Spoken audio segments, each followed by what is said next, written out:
ایران کے اوپر اسرائیلی حملہ اور اس کی تباہی جاری ہے. اس کا انجام کیا ہوگا ابھی یہ کہنا بہت مشکل ہے، لیکن اس نہ صرف پورے خطے کی بلکہ پوری دنیا کی سیاست کے اندر بھی اور جو اسٹریٹجک آپ پوزیشننگ کرتے ہیں دنیا کے مختلف خطوں کے اندر، اس کے اندر بھی بڑے پیمانے پر تبدیلیاں آئیں گی. اس کی آؤٹ کم کیا ہے وہ بھی شاید اس خطے کا مستقبل جو ہے اس کی راہ متعین کرے گی کہ ایران کی جنگ کا الٹیمیٹ کنکلوژن کس نتیجے کے اوپر ہوتا ہے. کیا ایران مقابلہ کر پائے گا کچھ دن اور، یا امریکہ اسرائیل کی بیک کے اوپر آ کر کھڑا ہوگا اور بمباری میں اس کے طیارے ساتھ حصہ لے رہے ہوں گے؟ شاید وہ ڈائنامکس بدل جائیں لیکن اس سے یہ خطہ بھی بدل جائے گا. یہ سارے سوالات ہیں اور آج کے پروگرام میں ہمارے ساتھ مہمان شخصیات میں ہیں. مسعود خان سابق صدر ہیں آزاد کشمیر کے، بہت شکریہ آپ ہمارے ساتھ پروگرام میں شامل ہو رہے ہیں. ایئر مارشل سعید خان ہیں، معروف ڈیفنس اینالسٹ، آپ کا بھی ایئر مارشل صاحب شکریہ. مسعود صاحب، یہ جو سچویشن ڈیولپ ہو رہی ہے ایران کی، آپ کو یہ کس طرح بڑھتی نظر آتی ہے؟ انتہائی تشویشناک ہے، اور اس کے بعد جنگ کے بڑھنے کا خطرہ ہے. یہ پورے کا جنگ کا تھیٹر جو ہے وسیع تر ہونے کا امکان ہے. اور جنگ جو ہے، یہ جو آپ نے دو جملے بولے ہیں کہ اور جنگ بڑھ سکتی ہے اور جنگ کا تھیٹر وسیع ہو سکتا ہے، اس سے کیا مراد ہے؟ کون سے ممالک اس کا حصہ بنیں گے؟ نیبرنگ کنٹری میں پاکستان ہے. جی، پاکستان حصہ نہیں بنے گا لیکن خلیجی ریاستیں فوری طور پر بن سکتی ہیں. اور دوسرے، جب میں کہہ رہا تھا کہ اس کا دائرہ وسیع ہو رہا ہے، تو اس میں جو معاشی ٹھکانے اور جو دوسرے غیر عسکری ٹھکانے جو ہیں وہ بھی زد میں آ رہے ہیں، آ چکے ہیں اور آ سکتے ہیں. اور آنے والے دنوں میں مطلب ہے پس پردہ اور سامنے میں سفارتکاری جاری ہے. تو اگر وہ سفارتکاری کارگر ہوتی ہے تو پھر تو یہ جنگ رک سکتی ہے، لیکن اگر وہ کارگر نہیں ہوتی ہے تو وسیع تر جنگ سے مراد یہ بھی ہے کہ امریکہ اس میں شامل ہو جائے گا. اور اس وقت 3 اہداف ہیں ان کے پاس، امریکہ اور اسرائیل کے مشترکہ اہداف ہیں. پہلا یہ ہے کہ اسرائیل کی جوہری طاقت کو ختم کرنا. دوسرا جو ہے کہ ان کے میسائلز کے جتنے بھی ذخائر ہیں ان کو ختم کرنا یا ان کو بالکل ڈیگریڈ کرنا. اور تیسرا مقصد یہ ہے کہ ایران کی حکومت اور سیاسی نظام کو گرانا اور اس کا کوئی متبادل ایسی امریکہ نواز یا اسرائیل نواز حکومت کا وہاں قیام.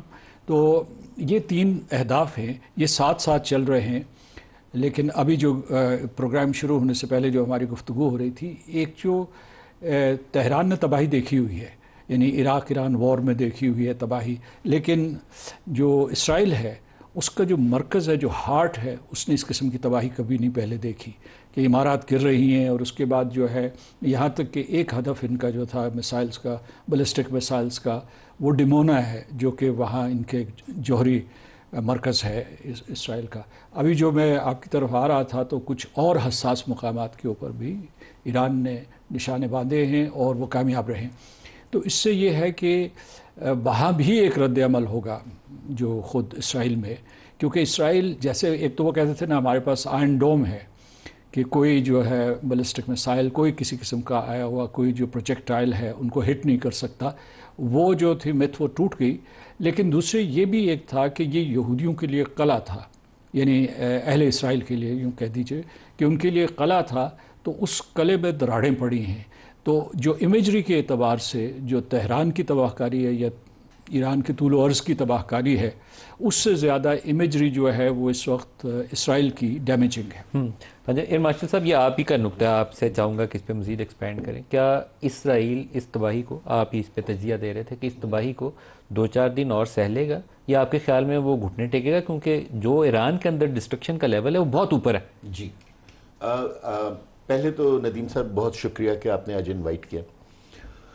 میرے خیال میں دونوں ممالک کے دوران ایک وار آف ایٹریشن شروع ہو گئی ہے. دونوں جو ہے اپنے بیسٹ ویپن سسٹمز لے کے میدان میں اترے ہیں، اور آج مقابلہ ہو رہا ہے کہ جی کہ جو ایئر کرافٹ یا ایئر فورس جو ہے وہ سٹرونگ ہو سکتی ہے یا ground based surface to surface missiles زیادہ سٹرونگ ہو سکتے ہیں.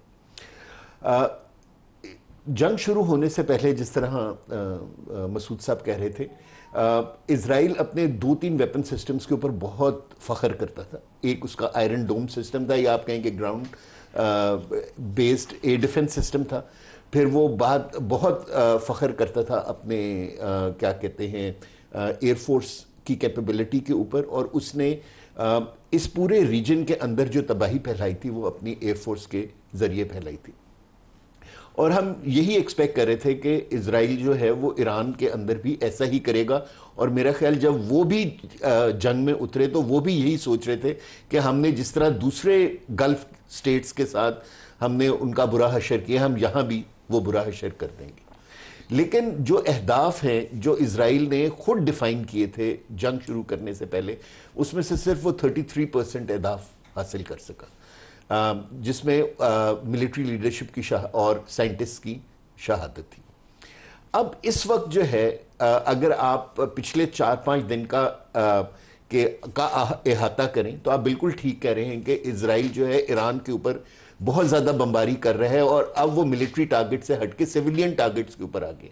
لیکن اگر آپ ایران کو دیکھیں تو آپ یہ دیکھیے گا کہ انہوں نے انیشلی اپنے یعنی کہ آپ کہیں کہ لو میزائلز استعمال کیے. انہوں نے آئرن ڈوم کے اندر جو میزائلز تھے for the protection of the iron dome, آپ ان کو استعمال کروایا. اور جب اسرائیل ڈپلیٹ ہو گیا تو انہوں نے اپنے ہائی ٹیک میزائلز کو یا سرفیس ٹو سرفیس میزائلز کو اس جنگ کے اندر لے آئے. تیسرے اور چوتھی رات کو ہم نے وہ دیکھا. سو اگر آپ پہلی رات کو دیکھیں تو not more than 15 to 20% of the missiles could penetrate the Iron Dome. لیکن کل رات جو ہم دیکھ رہے تھے وہ تو لگ رہا تھا کہ ایک کوئی آتش بازی ہو رہی ہے، اور یعنی کہ اتنی بڑی نمبر میں میزائلز جو ہیں وہ تل اویو، حیفا اور یروشلم کے اوپر گر رہے تھے. سوال یہ ہے کہ کیا ایران کے پاس اتنے میزائلز ہیں کہ اگلے 15-20 روز، مہینہ، 4 ہفتے یہ اگر جنگ چلتی ہے تو وہ روزانہ اس کے اوپر 100-200 میزائل پھینک سکے؟ دیکھیے یہ تو ایک ٹاپ سیکرٹ نمبر ہے، ٹھیک ہے نا. وہ میزائل سٹیز کی جو فوٹیجز آپ نے دیکھی ہوں گی. میں آپ کو جو سینٹ کام کمانڈر تھے 2022 میں جنرل میکنزی، ان کی سٹیٹمنٹ کے حساب سے ایران کے پاس 3000 پلس بیلسٹک میزائلز ہیں.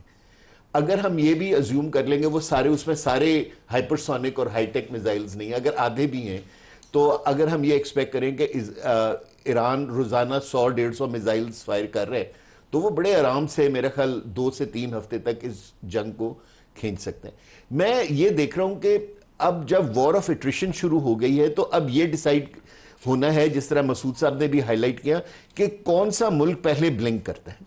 اور جو پریزیڈنٹ ٹرمپ G7 میٹنگ چھوڑ کر ابھی واپس واشنگٹن جا رہے ہیں، میرے خیال میں یہ جو ہے نا ایک ہیلپ کی کرائے اسرائیل کی طرف سے آئی ہوگی کہ جی کہ do something more than what you are doing. اچھا، اس پہ مسعود صاحب سے پہلے رائے لے لیں. مسعود صاحب، جب اسرائیلی طیاروں نے ایران اور مختلف ان کی نیوکلیئر سائٹس کے اوپر بمباری شروع کی نا، تو پہلے سب سے یہ خبر آنی شروع ہوئی کہ جو فیسلٹیز ان کی انڈر گراؤنڈ ہیں، کوئی 25-30 میٹر نیچے ہیں، تو وہ اسرائیلی بمباری کے ساتھ وہ تباہ نہیں ہوں گی.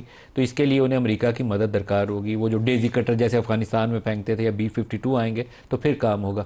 یہ جو پریزیڈنٹ ٹرمپ کا G7 کی سمٹ چھوڑ کے واپس آنا ہے، یا آج یہ خبر چل رہی ہے کہ امریکی ہتھیار اور ان کے وہ ٹینکرز جو ایئر ٹو ایئر ریفیول کے لیے کام ہوتے ہیں وہ بھی اس ریجن میں موو کر رہے ہیں یورپ سے، کیا یہ انڈیکیشن ہے کہ امریکہ اس کے اندر براہ راست شامل ہو جائے؟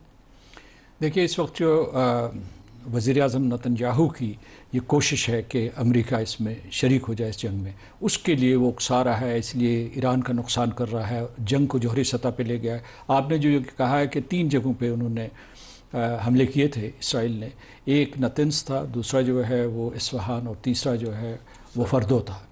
ان میں سے وہ اوپر والی سطح کو تو ہٹ کر سکے، نیچے نہیں جا سکے، کیونکہ اس کے لیے ان کو بنکر باسٹر چاہیے، اور اس میں کوئی تقریباً جس طے در طے جو وہاں ان کے ذخائر موجود ہیں جوہری اور مسائل سائلوز جو ہیں ویسے بھی جو ہے سنگلاخ پہاڑوں میں، تو اس کے لیے جو بنکر باسٹر چاہیے، اس میں جو بام چاہیے، اس کا وزن جو ہے وہ 30,000 پاؤنڈ کے قریب ہے. یہ ایئر مارشل صاحب اس کی تصدیق کریں گے.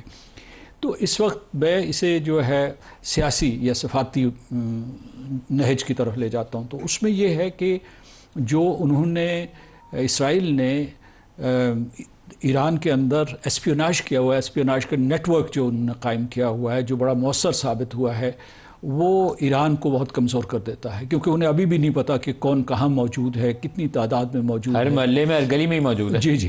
اچھا، اور دوسری یہ کہتا ہوں کہ یہ جو اس میں جو ایک اور چیز سوچنے کی، جو صدر ٹرمپ 3-4 جگہوں پہ کھیل رہے ہیں. ایک آپ کے سوال کا جواب کہ وہ امریکہ کو اس میں باقاعدہ شامل کرنا چاہتے ہیں، لیکن ان کی جو اب میگا بیس ہے، یا امریکہ فرسٹ، امریکہ سب سے پہلے، یا دوسرا یہ کہ میک امریکہ گریٹ اگین، تو ان کی جو بیس ہے اس میں سپلٹ آ گیا ہے اسی دوران. کچھ کہتے ہیں کہ جناب آپ نہ جائیں، اس جنگ میں شریک نہ ہوں، آپ امریکہ کی طرف توجہ دیں.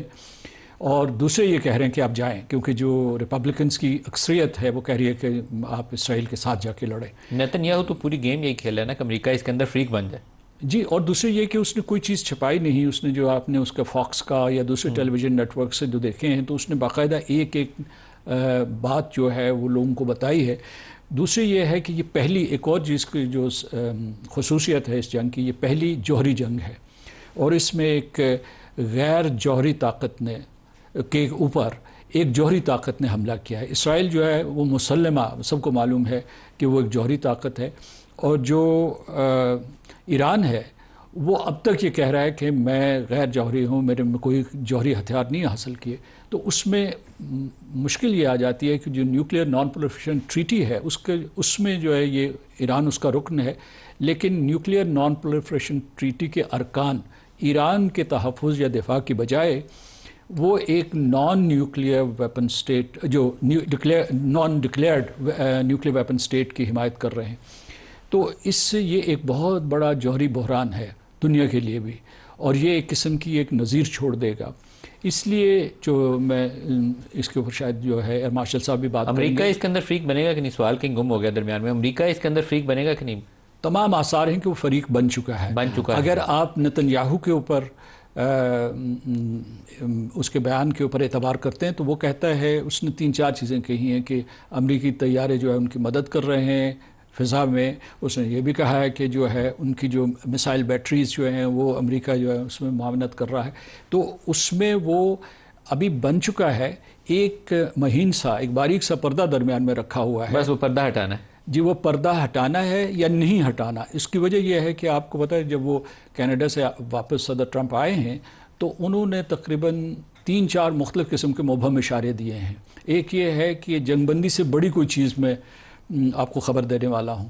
اس کے بعد یہ ہے کہ لوگوں نے یہ قیاس آرائی کی ہے کہ وہ اس کشمکش میں کا شکار ہیں کہ وہ نوبل پیس پرائز لینا چاہتے ہیں۔ تو اس میں اگر وہ شریک ہو گئے اس جنگ میں تو وہ تو جاتا رہے گا۔ تو اس لیے آپ کو ٹرمپ کو بھی he is very unpredictable, he is very mercurial, تو آپ کو ان کی شخصیت کو بھی اس پوری کی پوری جنگ کے درمیان رکھنا ہے۔